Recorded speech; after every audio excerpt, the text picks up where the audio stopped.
A paz do Senhor, meus irmãos, tudo bem com vocês? Espero que sim. Eu sou o pastor Heraldo e nós estamos aqui para mais uma EBD em Foco.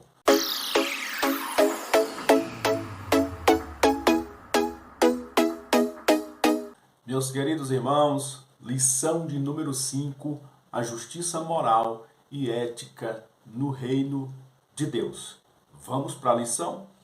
Então nós estaremos agora estudando, a partir de agora, Mateus capítulo 5, versículo 17 ao 20. Está escrito assim: não cuideis que vim destruir a lei ou os profetas, não vim abrogar, mas cumprir. Porque em verdade vos digo que até que o céu e a terra passem, nenhum jota ou um tio se omitirá da lei, sem que tudo seja cumprido. Qualquer, pois, que violar um destes menores mandamentos, e assim ensinar aos homens, será chamado o menor no reino dos céus. Aquele, porém, que os cumprir e ensinar, será chamado grande no reino dos céus. Porque vos digo que se a vossa justiça não exceder a dos escribas e fariseus, de modo nenhum entrareis no reino dos céus. Como introdução, qual a justiça que Deus aceita e qual a relação dos ensinamentos de Jesus com a lei?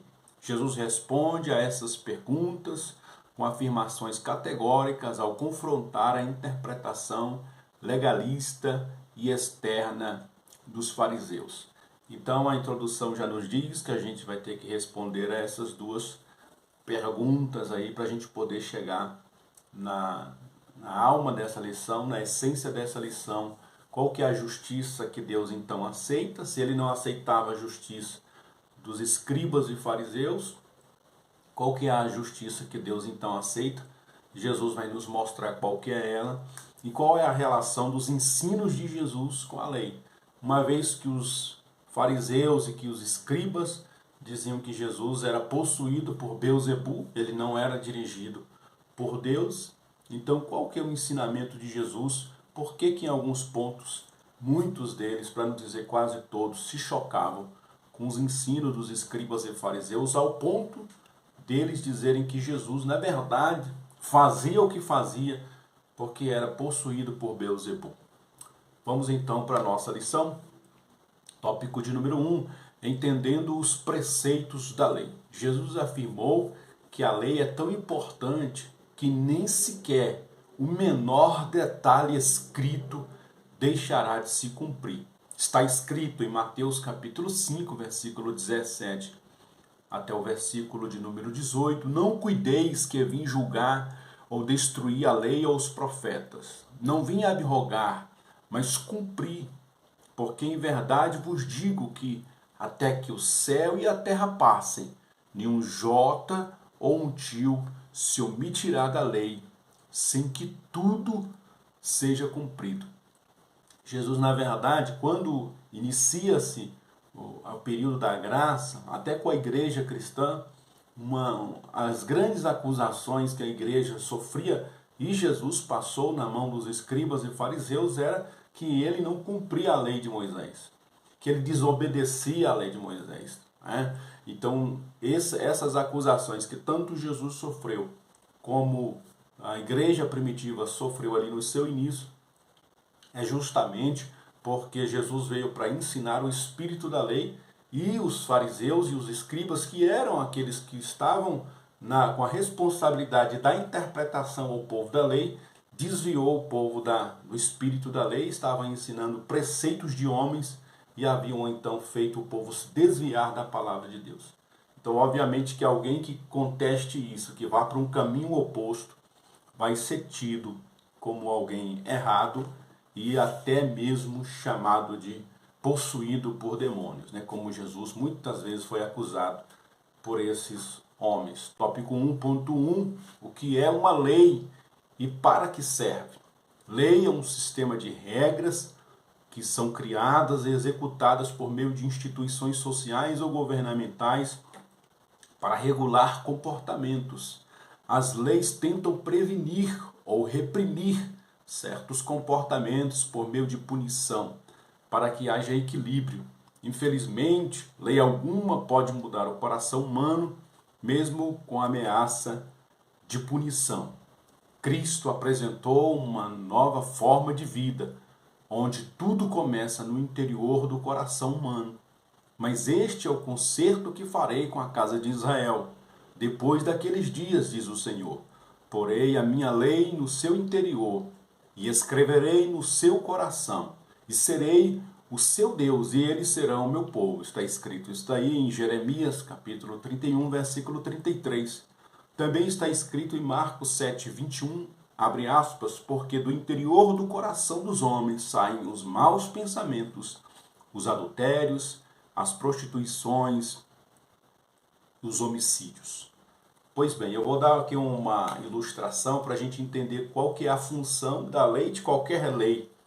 Então você tem o cidadão A, que é esse verde, e esse aqui, esse verde fluorescente. Para que esse cidadão goze de todos os seus direitos sociais, econômicos, políticos, existe uma lei entre ele e esse outro cidadão dizendo que o direito desse termina onde o dever desse começa e o direito desse começa onde o dever desse termina. Para que eles possam viver de maneira harmoniosa, a lei vai dizer que se esse cidadão furtar, roubar, matar, fizer qualquer coisa contra esse cidadão, o Estado, através da lei, pode punir esse cidadão, tirando dele o direito que ele tem de locomoção, o direito à propriedade, pode restringir os seus bens, restringir a sua liberdade. Então, para que haja harmonia social, as leis são criadas. Só que o problema da lei é que ela não consegue atingir o coração, a mente. Ela apenas coloca uma restrição por medo. Então, por medo de ir para a cadeia, eu não vou furtar, eu não vou roubar essa pessoa. Mas a minha vontade é esganá-la, é matá-la, é prejudicá-la. Mas eu não posso fazer isso, porque se eu faço, a lei vai vir contra mim e vai me punir. Na verdade, essa pessoa odeia tanto essa que todos os dias maquina como prejudicá-la. Mas ela não faz isso porque a lei vai impedir dela fazer isso. Mas o seu coração está cheio de ódio. Foi justamente isso que Jesus começou a trazer nos seus ensinamentos. Quando ele dizia para os homens, olha, vocês dizem o que sobre o homicídio? O que é matar alguém? Matar alguém é ir lá e derrubá-lo. Para vocês é isso?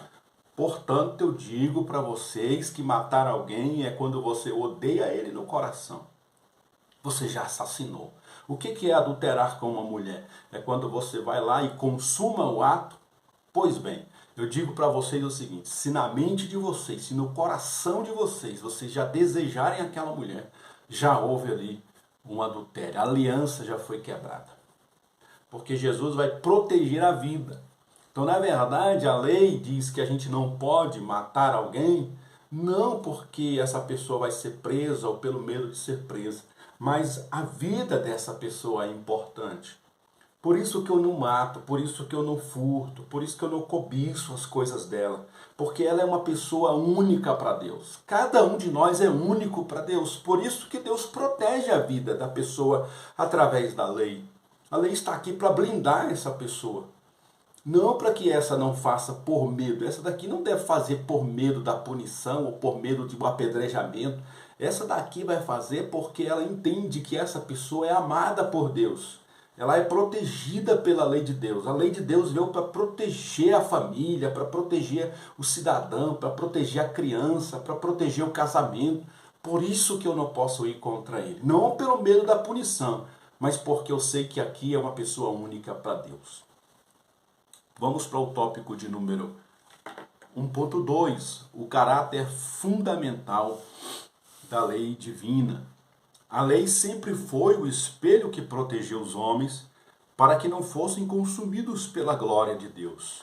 Foi mediante a revelação da lei que a humanidade teve um conhecimento mais ampliado acerca da santidade de Deus. Olhando aí para esse slide, eu fiz aí uma seta comprida, um pouco maior, e essa seta maior, ela simboliza, para a gente poder entender, o nosso Deus. Ele é santo, ele é justo, ele é puro, ele é honesto, ele é verdadeiro, ele é eterno. Então Deus é imutável. Ele representa essa seta que não mudou o tempo nenhum, de eternidade a eternidade. Ele é Deus. E essa seta mais abaixo, no início dela, ela começou reta também, porque ela espelhava a Deus. A santidade de Deus era espelhada em Adão. Então Adão viveu por um tempo ali, no tempo da inocência ainda, vivendo em harmonia com Deus. A Bíblia diz que na viração do dia, Deus ia até o jardim e visitava Adão. Só que aí Adão caiu, pecou contra Deus, então entrou a época da lei. Então a lei vai tentar fazer com que este homem, o máximo possível, ele se aproxime de Deus. Para que o máximo possível ele mantenha-se aí endireitado com essa seta, que é essa seta mais reta aí na parte superior. Então, Deus, através da lei estabelecida, vai fazer com que esse homem possa andar mais próximo possível a ele. Só que a lei, ela não tem a condição de adentrar ao coração do homem. Por isso que ela, o tempo todo, ela vai encontrar resistência no coração do homem. Até que, no fim do tempo, com a chegada de Cristo Jesus, aí essa terceira seta representando um novo homem em Cristo, onde o homem vai ser consertado, vai ser ajustado, vai ser alinhado e vai voltar a andar espelhado com a santidade de Deus. Então o homem em Adão, ele era espelhado em Deus, andava na presença de Deus. Mas devido ao pecado, ele começa a oscilar e se distanciar de Deus. Nós vamos ver homens como Noé, extremamente próximos de Deus, e homens como Caim, matando o seu próprio irmão Abel. O próprio irmão de Caim, Abel, andando na presença de Deus, mas o Caim se furtando da presença de Deus. Nós vamos ter um homem como Enoque, andando a um nível tão próximo de Deus, que Deus o toma para si. Mas nós vamos ver homens tão assim depravados e perversos que Deus teve que os matar. Então, para que não houvesse essa oscilação, um homem buscasse a Deus, tivesse comunhão como Abraão, e o outro já blasfema de Deus, a ponto de Deus o matá-lo, para que não houvesse essa oscilação tão grande, a lei vai tentar aproximar o homem o mais próximo possível da santidade de Deus. Então aqui Deus está na sua santidade, na sua imutabilidade. Deus é santo, é justo, é verdadeiro, e o homem vai estar aqui através da lei tentando o mais próximo possível se alinhar e se espelhar com a santidade de Deus. Nós vamos ver que essa lei vai fazer o trabalho exterior dela, porque ela é impossível de penetrar no coração do homem. Continuando aí esse próximo slide, nisso entendemos que o pecado não é pecado apenas porque prejudica a sociedade, ou um de seus membros, ou alguém que o comete pecado. É pecado porque não se identifica com a santidade de Deus. E tudo aquilo que não tem vínculo com a santidade de Deus é pecado. Vamos para o tópico 1.3, as exigências da lei. A lei continua uma absoluta exigência, de modo que se alguém guardasse toda a lei, mas violasse um mínimo ponto pela lei, era culpado e deveria ser sentenciado. Abre aspas para Tiago, capítulo 2, versículo 10, que diz: porque qualquer que guardar toda a lei e tropeçar em um só ponto, tornou-se culpado de todos. Os escribas admitiam não poder atingir esse padrão. Daí criaram um sistema que, em essência, burlava as exigências da lei. Declaravam que se alguém vivesse segundo as interpretações que eles davam à lei, seria aceitável a Deus, mas eram fardos pesados que nem eles carregavam. Mateus 15, 7 a 9, Mateus 23, do 1 ao 5. Há um registro aqui na nossa lição, no comentário do professor, que vale a pena a gente ler aí desse tópico de número 1.3, que diz assim: o propósito original dos escribas era o de conhecer a lei, preservá-la e encorajar o povo a cumpri-la. Infelizmente, as coisas saíram dos trilhos e suas leis humanas obscureceram a essência da palavra de Deus. Por fim, o que era para ser preservado foi anulado por causa das tradições que haviam transmitido. As coisas ficaram tão ruins que os regulamentos e tradições que os escribas acrescentaram à lei foram considerados mais importantes do que a própria lei. Ao longo do tempo, eles se tornaram profissionais em explicar a letra da lei, ignorando o espírito que havia por trás delas. Nós temos um registro nas Sagradas Escrituras, quando o povo volta do exílio e eles vão adentrar na Terra Prometida, os próprios escribas, que na época surgiram ali dentro do exílio, Esdras, Neemias, eles tomaram o livro da lei e começaram a ler o livro da lei. Só a leitura do livro da lei, o povo permaneceu em pé, de manhã, de tarde, de noite, com chuva, com sol, o povo permaneceu, só eles fazendo a leitura. Gente, que coisa linda! Só a leitura do texto da lei fez com que o povo caísse em si e visse o tanto que eles se afastaram de Deus. Do escriba que estava fazendo a leitura, dos sacerdotes, de todo o povo, dos reis, todos haviam se afastado de Deus. Através da leitura da lei, eles entenderam isso e eles fizeram uma aliança, um pacto, dizendo: olha, nós vamos consertar, nós vamos melhorar, porque a ideia da lei é, olha, mostrar para o homem que ele precisa de salvação, mostrar para o homem que ele precisa ser justificado. A lei, na verdade, ela estava levando o homem como se fosse um aio, um tutor, carregando ele até que apresentasse Cristo para esse homem caído. E ele deveria entender que a lei estava mostrando para ele que ele não consegue se ajustar à santidade de Deus, que ele oscila por demais e que ele precisa de um Salvador. E que ele precisa renunciar, ele precisa a cada dia buscar a Deus. E quando os escribas começam a criar regulamentos, formalidades, eles estão se colocando como pessoas que nem precisam mais de um Salvador. Eles lavam a mão para comer, eles jejuam 3 vezes por semana. Eles são homens que trabalho para eles é caminhar tantos passos no sábado. Homens tão justos, tão puros, que eles nem caminham durante o sábado. Jesus está praticando a cura de uma mulher ou de um homem enfermo há anos. E eles dizem: olha, gente, vem aqui na segunda, vem na terça. Por que vocês estão vindo no sábado, gente, para ser curado? Meu Deus do céu, como que esses homens se afastaram da essência da lei de Deus. E a lei, o propósito da lei era apontar para o homem e dizer: você não consegue só. Você precisa de Salvador, você precisa de alguém que te justifique. E eles deveriam clamar pela vinda do Messias. Esse era o propósito da lei. E eles estavam ali se justificando, tanto que eles se perderam que o Messias estava diante deles. O Messias se apresentou, veio cumprir a missão de Messias e eles simplesmente, pela lei, mataram o Messias. Derrubaram ele, levaram ele para um madeiro, criaram artimanhas, articulações, ao ponto deles dizerem para os homens que o que Jesus fazia, que os milagres que Jesus fazia não era pelo poder de Deus, era pelo poder de Beelzebul. A ponto de Jesus conversar com eles e falar: gente, se Satanás se levantar contra Satanás, o reino dele está dividido, gente. Que história é essa que vocês estão dizendo que eu faço o que faço pelo poder de Beelzebul?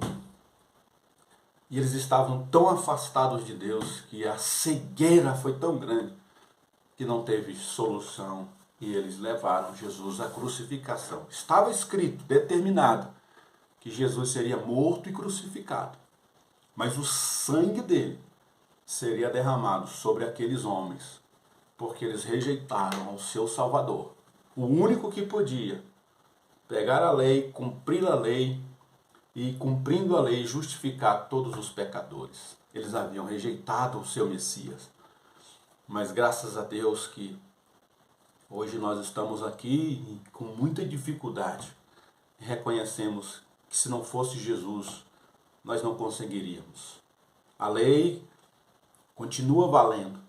A gente não precisa mais cumprir a lei, mas a lei continua valendo. A gente não pode matar, a gente não pode roubar, a gente não pode cobiçar a mulher do próximo, as coisas do próximo. A gente não pode fazer uma série de coisas. E a lei continua mostrando para nós que nós somos pecadores e que precisamos de salvação. E aí a gente olha para Jesus e diz: Jesus, obrigado por ter cumprido a lei por mim, por ter me salvado. E a gente se agarra a Cristo e Deus nos olha como espelhados com Ele. A gente oscila aqui na parte de baixo, porque a lei continua mostrando que a gente é pecador. Mas aos olhos de Deus nós estamos em Cristo. Alinhamos e espelhamos com a santidade de Deus. Que você possa viver uma vida santa e justa na pessoa de Jesus Cristo de Nazaré. Tópico de número 2, vamos conhecer os escribas e o que eles trabalhavam a respeito da lei. Na época de Jesus, o que constituía a verdadeira religião e o verdadeiro serviço a Deus para os judeus ortodoxos era a lei dos escribas. 2.1, os escribas e suas funções. Para os hebreus, o escriba era o copista das Sagradas Escrituras e mais tarde intérprete da lei. O trabalho dos escribas era considerado muito amplo e importante, e eles eram vistos como professores, um trabalho essencial, tanto econômico quanto religioso. Então o trabalho dos escribas era extremamente importante. O povo havia sido exilado, e lá no exílio eles precisavam de alguém para manter a lei do Senhor viva, para fazer as cópias. E não somente fazer as cópias, mas fazer a leitura da lei, fazer a interpretação da lei, ensinar a lei ao povo. Quando eles voltam do exílio para reconstruir, a presença de Neemias, a presença de Esdras, mostra a importância dos copistas, desses homens, para Israel, para a lei de Deus. Então eles começaram bem, homens que tinham uma reputação muito grande, homens que tinham uma essência muito grande, eles tinham um zelo pela lei de Deus muito grande, muito rigorosa. E posteriormente, com o surgimento dos fariseus, eles se associam à seita dos fariseus, e aí eles começam cada um a cumprir uma função específica. Os fariseus vão cumprir um papel, eles vão cumprir um outro papel, e a junção desse papel dos fariseus e também dos escribas vai ser muito importante para a nação de Israel, principalmente no exílio e pós-exílio, ali na reconstrução. Então, eles, no decorrer do tempo, eles vão se perdendo, a cada tempo, a cada modo, eles vão se perdendo, mas na essência, no início, eles eram extremamente importantes. Olha aqui a diferença entre fariseus e saduceus, tópico 2.2, a diferença entre o escriba e o fariseu. Embora os escribas pertencessem ao grupo dos fariseus, eles não eram os mesmos. Vejamos as diferenças. Como é que os escribas se caracterizavam? Os escribas se encarregavam de redigir documentos importantes, eram intelectualmente encarregados dos serviços de secretaria, registravam e mantinham contas financeiras, davam mais importância ao culto e à intelectualidade. Os fariseus, por seu turno, se encarregavam de representar a nação, conheciam as leis e se encarregavam da instrução oral, cuidavam dos negócios e eram ligados à religião e suas doutrinas. Nós vimos aqui nesse slide a importância que eles tinham, né, para o cuidado da lei, para representar Israel diante do Estado. Quando o imperador, os governadores romanos queriam tratar alguma coisa, eles tinham acesso ao governador, ao rei, eles tinham acesso às autoridades romanas, então eles tinham um papel extremamente importante. Até na época de Jesus, os escribas e fariseus eram pessoas extremamente respeitadas, digamos assim, bem vistas. Tanto é que quando Jesus vem e Jesus começa a confrontá-los, muitas das vezes Jesus vai ter muitos problemas com eles justamente por isso, porque eles haviam também se desviado, haviam se perdido e não havia ninguém durante muito tempo que desse o contraponto, que dissessem para eles, gente, não é bem por aí. Porque na verdade eles foram se alinhando e fizeram um casamento, né? Escribas e fariseus formando praticamente uma seita, né? Então, qualquer pessoa que chegasse e confrontasse ia ter problemas com eles. Foi o que Jesus teve problemas com eles, mas graças a Deus que Jesus não parou neles, não parou naquilo que eles pretendiam, mas Jesus avançou porque ele tinha um propósito eterno. E graças a Deus por isso, e por isso nós estamos aqui. 2.3, os escribas e a interpretação da lei. Desde o retorno do cativeiro babilônico, durante muitas gerações, transmitiram a lei de maneira oral, e esta foi conservada de geração em geração. Para o judeu ortodoxo dos tempos de Jesus, a obediência a Deus envolvia a observância de milhares de regras e estatutos legalistas. O que não estava claro na lei deveria estar implícito, e por um procedimento lógico de dedução, criaram milhares de regras, estatutos e regulamentos. Essa era a lei dos escribas. Olha no comentário do professor, que coisa mais intrigante, eu vou ler aqui para vocês. Esta casta de especialistas na lei se dedicou a reduzir os princípios da lei, convertendo-o em milhares de regras humanas. Então a lei ela é formada de princípios. Então eu não posso matar essa pessoa, não porque a lei vai me punir pelo medo do apedrejamento, da punição da lei. Eu não vou matar, não vou roubar, não vou fazer nada contra essa pessoa, porque Deus ama essa pessoa, porque ela é importante, ela é uma vida, ela é única. Mas os judeus, os fariseus e os saduceus começam a criar regulamentos, prescrições tão detalhadas que vão minando a pessoa, vão tirando a importância da pessoa. Por isso que quando eles pegam nas pedras para apedrejar aquela prostituta, Jesus está valorizando a vida. Jesus não está dizendo que ela deveria ser valorizada por ser prostituta, mas ele estava dizendo que ela era importante, que ela mereceria perdão. Então eles acabaram perdendo a essência do perdão também. A lei veio para nos mostrar que a gente precisa de um cordeiro, que a gente precisa de perdão. Mas eles estavam tão assim obcecados, muitas das vezes, por cumprir requisitos tão mínimos da lei, que se furtaram do espírito da graça que havia também na lei. Com o passar do tempo, os escribas se deixaram corromper pela verdade e pela ganância, e passaram a dar mais importância às próprias interpretações dos mandamentos de Deus do que ao texto das Escrituras. Algumas interpretações eram totalmente ridículas, como o exemplo, o que se diz ao cumprimento do sábado, tornou-se proibido até pentear os cabelos ou curar alguém. Então o fato de você, num sábado, pentear o cabelo era considerado trabalho para eles. Perderam-se completamente. Se alguém aparecer diante de um enfermo e praticasse um ato de cura, curasse a pessoa no sábado, para ele já era motivo dessa pessoa ser apedrejada. Ela havia quebrado a lei do sábado. E aí Jesus veio para dizer, gente, eu sou o sábado. Eu sou o descanso de vocês. Eu sou aquilo que a lei aponta para um descanso, eu sou a lei nesse ponto, como descanso para vocês. E eles simplesmente se perderam, né? É uma coisa triste, porque eram homens que tinham zelo pela lei de Deus.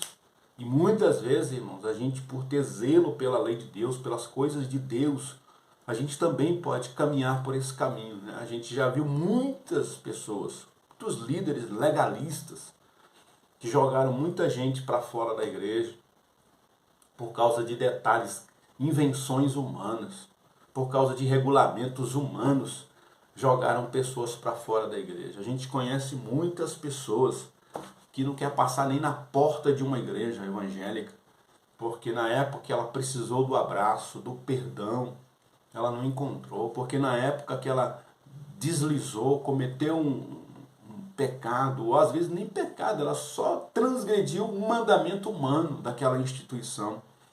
Não usou a roupa que eles mandaram, não se vestiu da maneira que eles determinaram, o corte de cabelo não foi do jeito que o líder lá queria, e a pessoa foi então expulsa da igreja.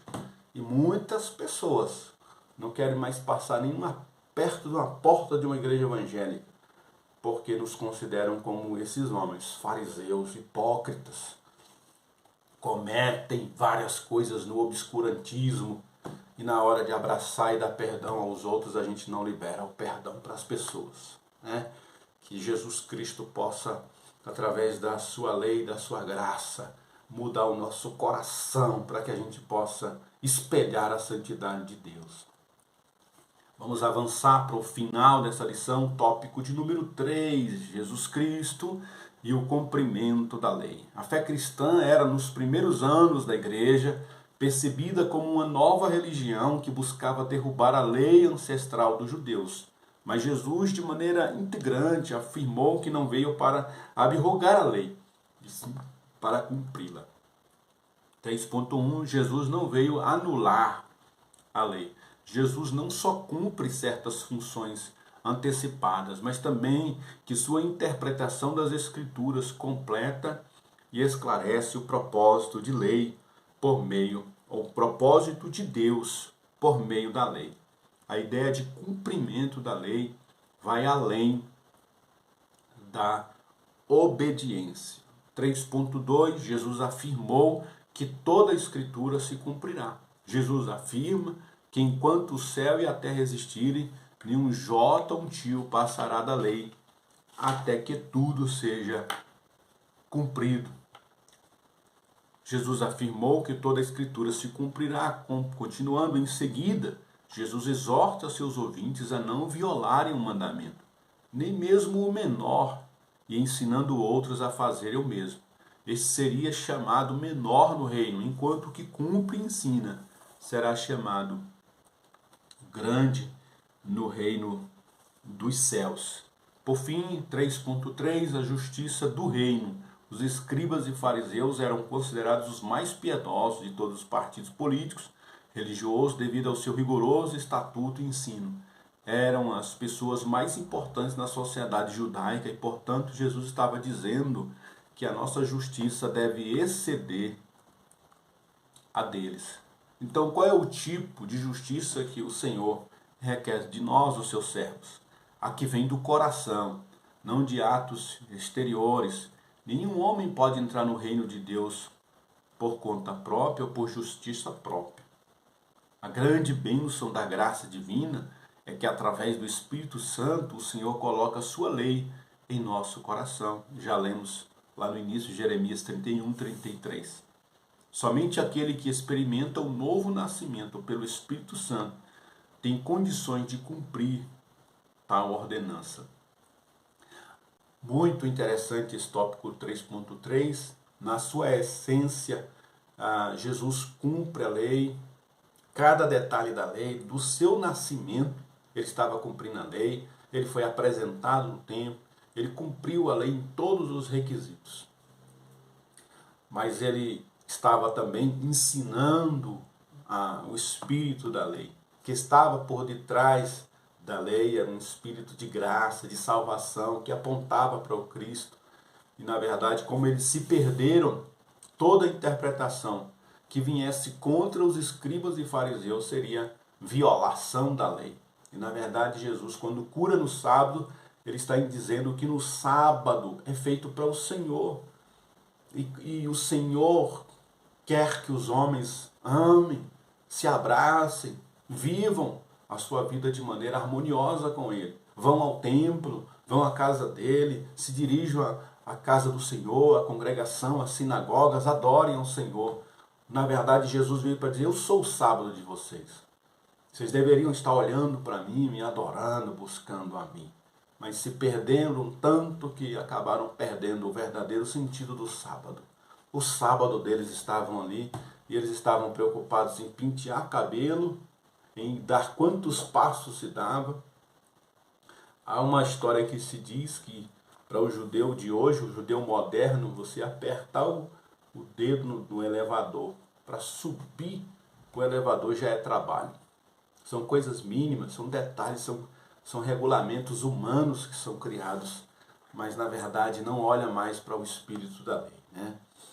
Vamos concluir esta lição. Cristo cumpriu o que nenhum outro homem poderia cumprir. Nele fomos justificados, não por obras, mas por seus méritos. Aquilo que era impossível ao homem, agora se tornou possível na pessoa de Cristo. Graças a Deus. E hoje nós somos bem-aventurados, né? Porque a gente continua ainda sofrendo para cumprir a letra da lei. Mas como a gente agora segue a Cristo, e Cristo ele é espelhado com o Pai e Cristo são um, e a gente em Cristo então se espelha na santidade de Deus. É por isso que Deus nos aceita. Não porque a gente cumpre o mandamento o tempo todo, a gente volta e meia tropeça. A Bíblia diz que se tem alguém que diz que não comete pecado, torna Deus mentiroso. Mas a Bíblia também exorta: aquele que roubava, não roube mais. Aquele que furtava, não furta mais. Aquele que mentia, não minta mais. Aquele que se limpa, continue se limpando. Se você estava sujo, passou a se limpar, continue se limpando. Porque a gente agora está em Cristo, a gente não tem como mais viver uma vida de oscilação. A gente pode oscilar porque nós estamos ainda num corpo corruptível. O apóstolo Paulo dizia: o que eu quero fazer de bom eu não faço, mas o que eu não quero fazer eu faço. Miserável homem que sou. Então, enquanto nós estivermos nesse corpo, nós vamos oscilar. Mas para Deus nós estamos alinhados com a sua santidade, porque Deus nos enxerga agora cobertos pela pessoa de Cristo. Na verdade, nós estamos aqui e Jesus está aqui. Jesus nos cobre com o seu sangue.